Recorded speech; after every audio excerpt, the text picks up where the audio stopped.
Snodgrass again with the kick. Oh, now swing and it's going! And Hull City so close and has scored! The first goal of the new Premier League season has been scored against the champions!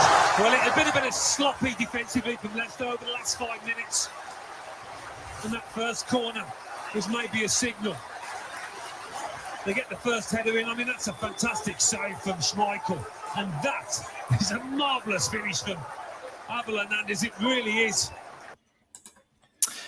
Hello and welcome to another edition of the Tigers Down Under, the decade that was, the flashback series. I don't think I've ever quite got the hang of what we call this set of episodes, but I have Logan with me to look back on the first half of the 2016-2017 season. How are you, Logan?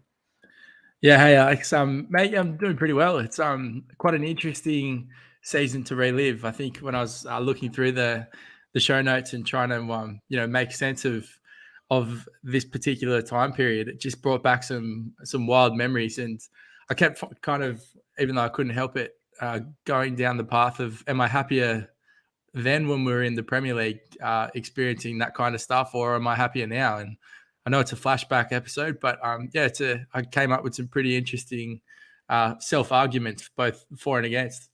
Yeah, look, it's crazy looking back on this season for a couple of reasons. I mean, obviously, as you sort of say, like it's the last time we've been in the Premier League. So in that sense, it's almost the last time we had, such a strong squad or played against such competitive teams and that sort of thing.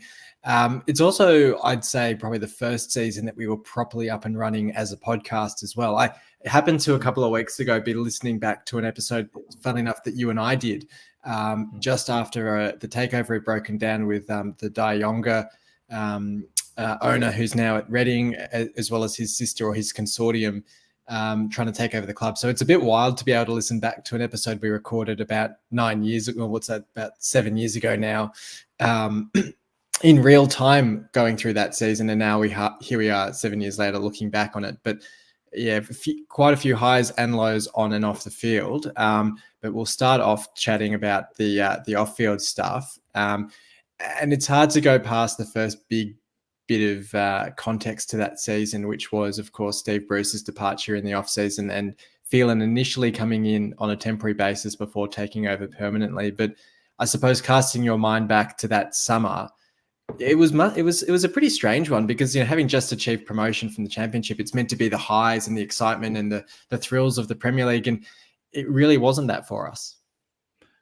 No, absolutely not. And I guess the real question that it feels like it got answered. I know Steve Bruce came out and did some level of interview afterwards, and as they say, it all comes out in the wash. But you do have to kind of ask that question at the end of a promotion season, what it would take for a manager to abandon ship when they're, leaving, as we said, a newly promoted Championship side heading into the Premier League. Like, I don't know, just from a kind of goal-orientated position, you can't think what else would, suffice more than being able to see how the team that you got through the Championship, how they fare against, the best 20 teams in England and in arguably the best league in the world. So, I don't know. I think that it probably talks about the cracks, the fractures between the relationship between the manager and owner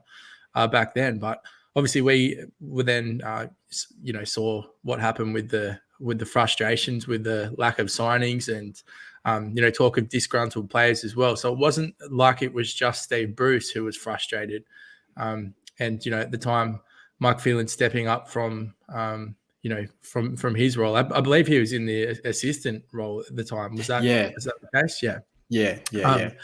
And so he came in and tried to, provide some fresh enthusiasm and lead the team. And obviously the season started impeccably well. And, as history has it, we know what happens next. But yeah, it was really frustrating, and it still kind of just speaks volumes as to how disappointing it was to lose Steve Bruce, who had been our most successful manager in the club's history, I believe, up until that time.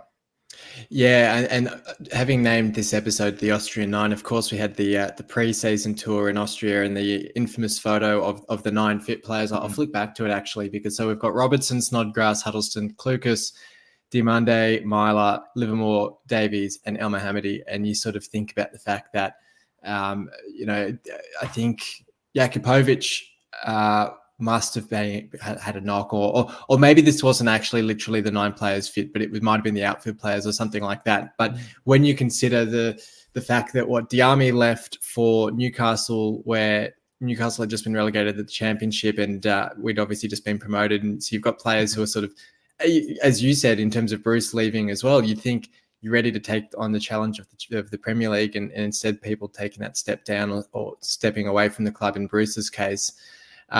All amidst, a lot of takeover rumors in the background as well. It's sort of easy to forget just how close we came a couple of times that off season and in the early months of that season to a takeover happening. There was I think it's the Peter Grieve US-led consortium that, even in the days after the playoff final, there was heavy rumors about him taking over. And then, as mentioned, there was the Dion consortium. And, even when researching for this episode, I found articles about, some consortium in Hong Kong that had supposedly signed a deal of agreement to take over the club. There was a lot of noise in the background. It was, it's so hard to know what was fact, what was fiction, and what was going on. But it was a pretty wild off-field position to be in. What I find even more interesting, just adding back onto that, was, you think about the criteria and requirements that have to happen for newly promoted teams to, be able to take their place in the Premier League. And I think more recently, or in more recent times, like your Bournemouths, your Luton Towns, having to do all sorts to their stadiums to make it compliant with like Premier League rules. And these are some of the challenges that clubs face, to make that leap up. And I just think how, ironically, how amusing it was that we already had all of that stuff, seemingly intact, but it was purely a personnel issue. Self-inflicted, really, yeah. Self-inflicted, and it, as you say, it did have a lot to do with the fact that there was a pending takeover. But what a messy time! Like, you couldn't think of a more inconvenient situation when, you would think, or at least you'd hope, that any newly promoted Premier League team would have the interest and I guess the large the attractive side of promoting a championship team and being able to own a Premier League club. It seems like that should have been a done deal, but obviously the owners, on whichever side it was, had certain criteria that was impossible to fulfill, and for whatever reason the deal broke down. But by the sounds of things, that was just the beginning of the problem. So an incredibly interesting time. I think there's still questions that haven't been answered. Yeah, no doubt at all. And almost in spite of all of this, or in the background of all of this, we had some of our key players signing new deals, which sort of beggars belief to an extent when you think, I mean, it was a huge credit to them for showing that commitment to the club. But you had Huddleston signing a new deal for 2 more years. Kluka signed a 3-year deal.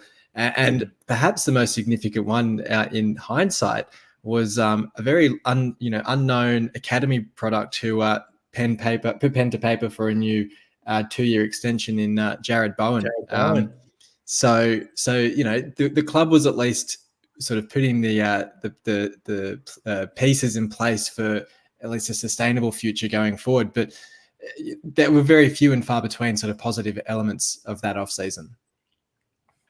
Absolutely. And I think that, as you reflect on it now and you sit this side of history, that's exactly right. That Jared Bowen contract was probably in many ways the silver lining to what was a tumultuous period where we know that, everybody else kind of ends up leaving, and, some against their will and some because they get better offers. Like, it's a really interesting period. But to have Jared Bowen sign, who, obviously has gone on leaps and bounds, and particularly when you consider the success that he's been able to go on to post his time with City, it's remarkable that, Andy Robertson, Tom Huddleston, Jared Bowen, all there or thereabouts in that squad is just, it's fascinating that the I guess the quality of player that we still did have. But yeah, Jared Bowen's definitely the key man in that conversation. Yeah, no doubt. Well, look, we'll touch now on players that came into the club. We'll do players who departed just after this before we round up all the games from this first half of the season. But my memory of this sort of period as well was obviously, no players really coming in for the majority of the summer, which led to that photo of the Austrian 9. And then all of a sudden, right before the season started, or I think in this case, even right after the season had begun, on deadline day, pretty much, we did have a sort of surge of players coming into the club with, Henriksen coming in initially on loan before being permanent in January. Had Will Keane coming in from Manchester United, as well as James Weir. You had David Marshall coming in from Cardiff, and of course Ryan Mason, who's still our record signing, coming in from Tottenham. It seemed as if we, obviously, as you touched on, we had a great start on the pitch to the season. But you sort of look at, we also had some loans coming in with Mbakani coming in, having had previously a reasonably successful season with Norwich. But it was just such a scattergun approach to recruitment. And it just sort of, you look back on it and you kind of think there was no really good elements out of that summer of signings. No, absolutely not. And I just looking at the photos, then the Ryan Mason contract is our record signing. I remember just the excitement that generated for me personally at the time, going, yeah, exactly like you said, there didn't seem to be any real, astute approach to it. Let's just say it was very much a scattergun one, but he was the kind of the name that stood out as someone who, we'd watch week in, week out in the Premier League, done a remarkable job for Tottenham. And actually, to me, in so many ways, kind of seemed like he was on the up. Like he'd performed in that team, but it wasn't like we were signing an older player who was kind of tailing off at the end of their career and, was coming in to help the younger lad, so to speak. Like it was definitely a case of Tottenham were just, considered one of the top Premier League clubs, or certainly, top 8 clubs. And it was really difficult for him to be able to force his way into the team. And so his decision to move, was one that we thought was going to hugely benefit us. And it was just such a shame that we never got to see him reach his full potential in a City shirt. And also just the attitude that he had. He seemed really excited about being there. He was the type of player who, I guess if you're going to be critical of players like City fans, we certainly align ourselves with the workman-like performances and, someone who says the right things, but then kind of displays that on the field with the attitude to match. And he just seemed like he ticked all those boxes. And it was just such a shame that, his career ended the way that it did. And the way that he actually spoke about, Hull and how good they were to him post accident was, was another credit to him. Yeah, it's remarkable, the bad fortune that we've had when it's come to some of those key injuries. You think of Snodgrass a couple of seasons prior to that as well. Bullard, of course, even earlier than that. When it comes to these high profile signings having sort of such key injuries, and as you say, I mean, the timing of the injury was awful for all involved, but particularly Mason, of course, ruling an end to his career. But it's hard also not to consider the fact that, if you're record signing, to have such a freak accident where you have no ability to recover any of the cost or the outlay on him is just such an unfortunate one for all parties concerned, as I said. So it's a really tough one. I mean, David Marshall, I suppose it's probably a bit harsh to say that he didn't add anything. I think, of the group of incomings, and Keane to a much lesser extent, I guess, because he did have, a reasonable spell at one stage in the Championship. But Marshall did have, was it the second season back in the Championship where I think he sort of staked a claim as our number one keeper, but didn't really light it up as much as he had done at Cardiff, I suppose. No, absolutely not. And I guess the one thing that does stick out for me in my memory of David Marshall is he seemed very streaky. I do remember he was a player who had a very poor patch in goal, and to the point where we'd kind of, dismissed him. And then I'm pretty sure that then it was almost like half a season. And the only reason I remember this is because I remember frequently slating him on the podcast. and talking in depth about, how we need to sign someone else, and it's not just enough for one of these, more well-known keepers to come to a club like City and then just expect to kind of show up every week and collect their check, which is what it achieved. And then fair play to him. I do remember a very swift shift in his form, and I remember when he left, it was actually quite disappointing. The other thing that I was going to bring up was the departure of Mo Diarmi as well. I'm pretty sure that I don't have a picture of that might be here. jumping the gun, but I do wonder, and this would be an interesting stat to go back down. Has there ever been any player who scored the winner in a playoff game who has not then featured for the Premier League team the next season? I think it would be a fascinating one to go back through the archives and check out, because as unlikely as Steve Bruce moving on, I think the Mo Diarmi departure was another one that was somewhat perplexing. Yeah, I didn't actually put a picture of him up here. I've only got Sonny Aluko, who also departed in the off-season, because it was Aluko, Taylor, and Diarmi who all left. But yeah, no, that's actually a great point I hadn't considered. I mean, I would hazard a guess that he'd have to be just about the only one to have his last game for the club be to score a winner at Wembley. But yeah, Aluko as well, another one that departed, having had a really great spell with us, but another one cruelled by injuries at different times. Taylor, more of a backup, so not as much of a loss. But it's almost remarkable in a way that we lost so few players in that off-season, but started, like, when you consider just like the spate of injuries that we had to start that season was just ridiculous. To only really lose probably 2 players that you'd consider, strong squad options that summer. I want to hit you with a question at this point, if that's all right. Put you on the spot.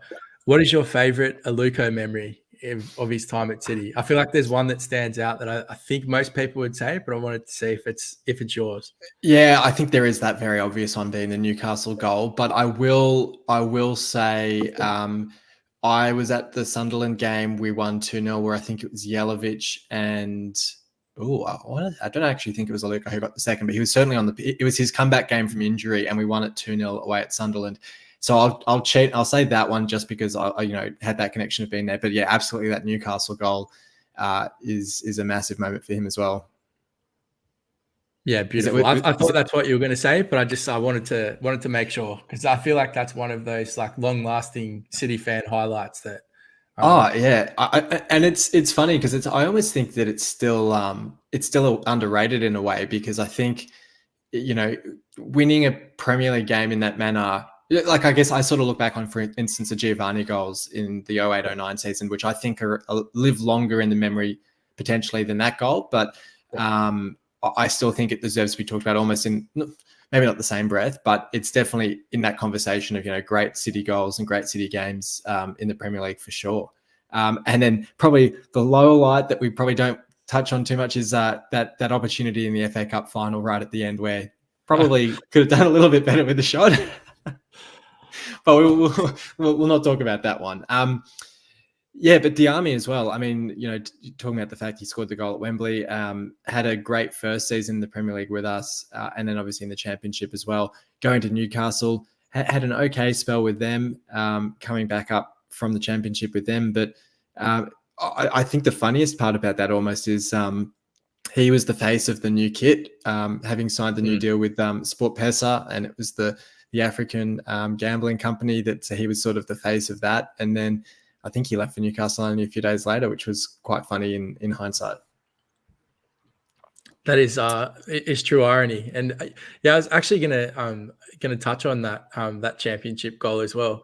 I know that it's fascinating to me that the Dean Windass volley. I'm mixing it all up here because I know that we've just talked about the Aluko volley. I know that the Dean Windass volley was incredibly special just for what it meant at the time.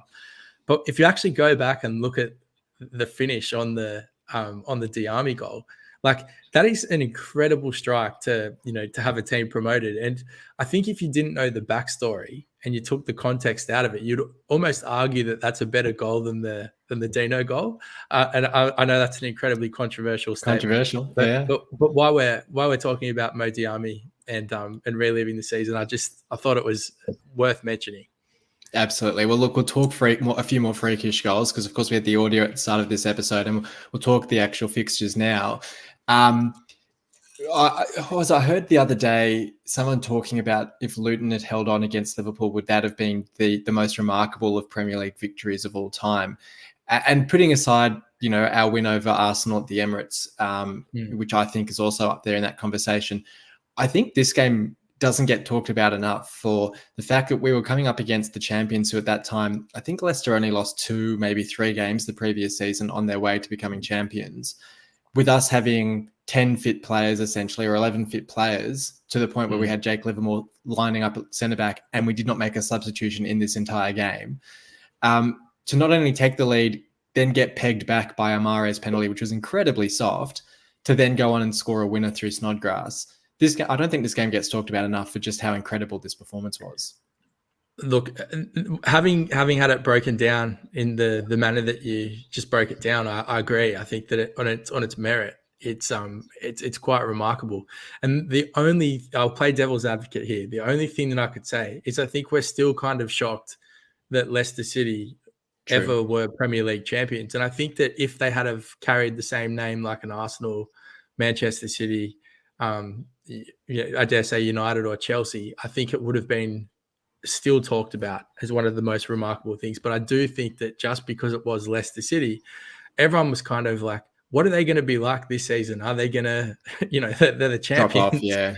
Are they going to hold the same weight? But absolutely, I think for a newly promoted team to go like undermanned as we were, and to go toe to toe and beat the defending champions on the opening day, with all of those things, like you said, lack of personnel, et cetera, is a remarkable performance. And obviously had the one of the most unique goals ever scored with a double bicycle.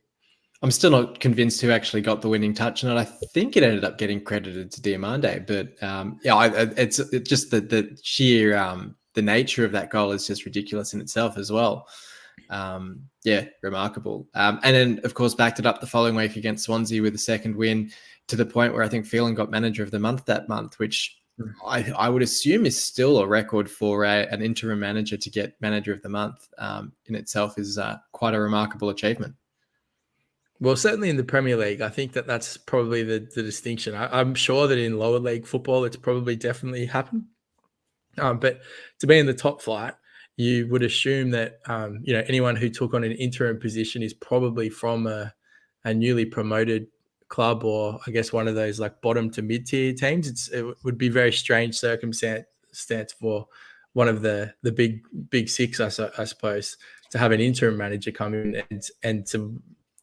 I mean, that's only me just reacting now, but I do think you're right. It would be another fascinating stat, but I'm sure that in the history of football, it was certainly unlikely to occur again. So well done to Mike Phelan.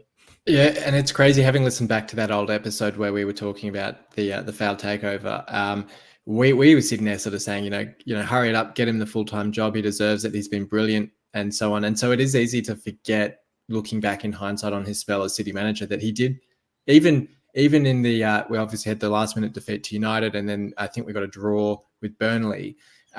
We did actually start that season reasonably well. And it was looking as if he was sort of the person pulling everyone together in the same direction, getting the tactics spot on game after game, only for it to all completely unravel almost as soon as he did put pen to paper, because I think it was the first game after it became permanent that we went and lost 6-1 to Bournemouth in arguably one of our worst performances in terms of the nature of the opposition and how we fared in the game.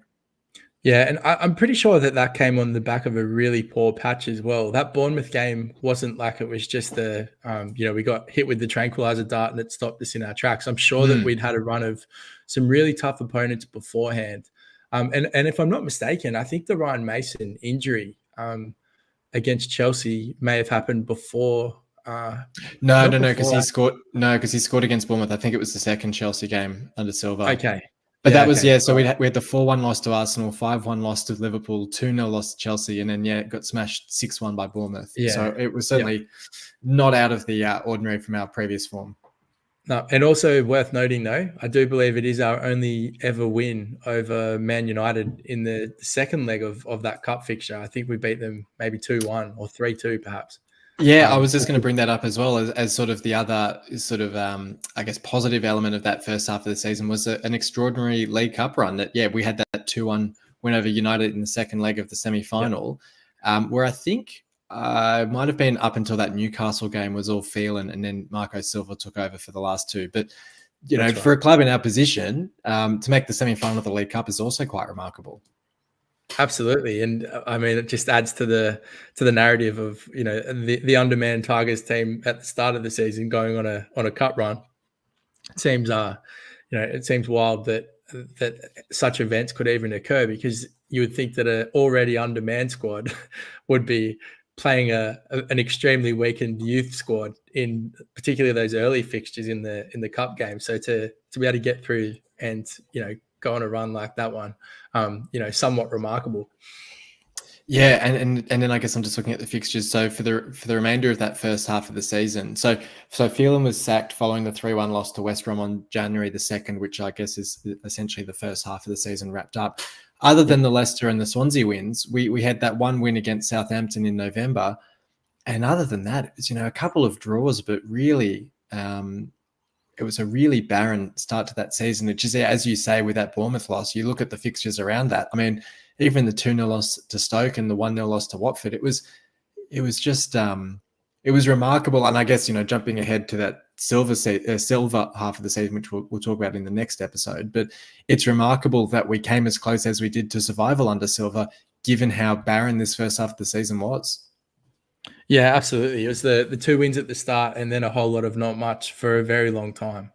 And yeah, as you mentioned, I do remember the optimism that, you know, Marco Silva brought with him, and also his, I say respectfully, his circus of backroom staff. I don't think I've ever seen a City goal be celebrated on the sideline as much as it did once Marco Silva arrived.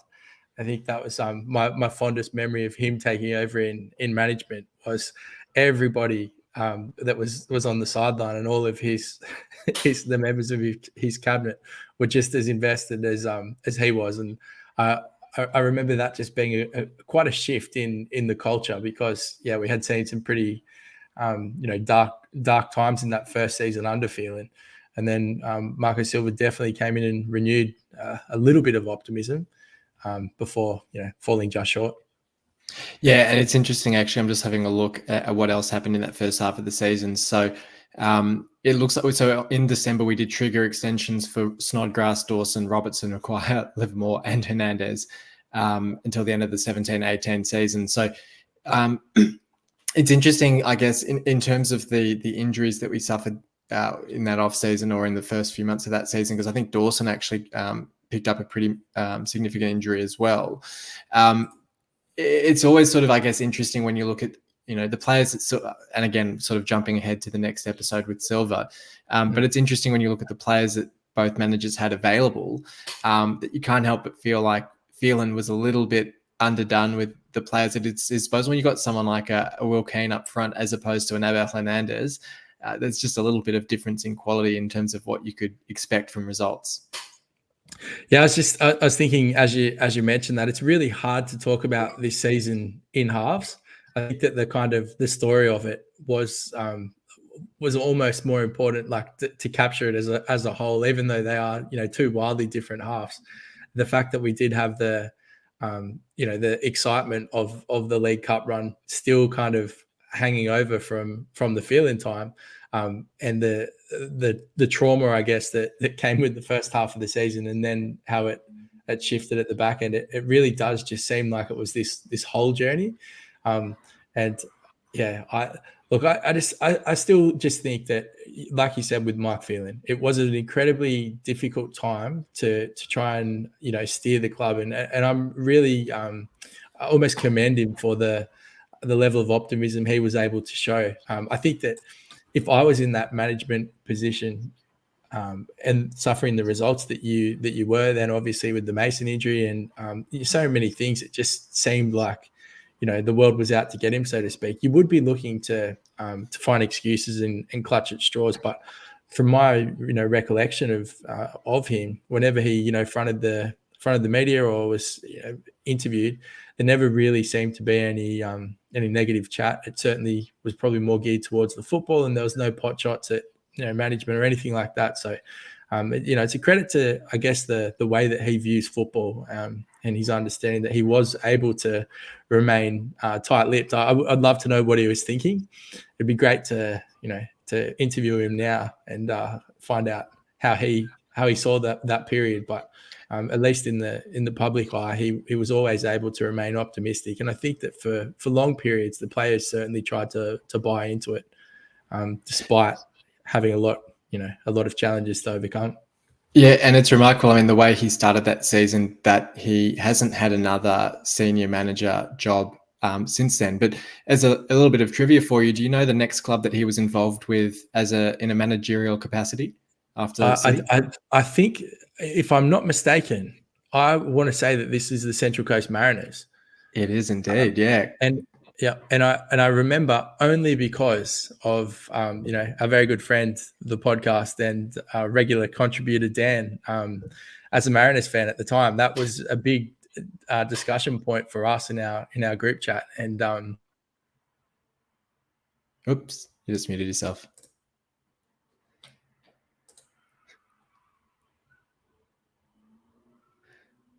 Just as you're on an important point there. Let's see if I can unmute you from here. No, it doesn't look like I can. Hang on.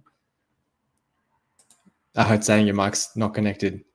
Well, look, anyway, maybe that's a good point to call it a day. But yeah, Phelan did head off to the Central Coast Mariners after his spell with us. But look, yeah, it was a pretty calamitous first half of the season for City, and we'll certainly be back sometime soon, hopefully before the next international break, to round up that second half of the season under Marco Silva. We'll be back this time next week to recap the current season's results, including that great win over Huddersfield, and looking ahead to the next fixture in the current season. So until then, come on, City.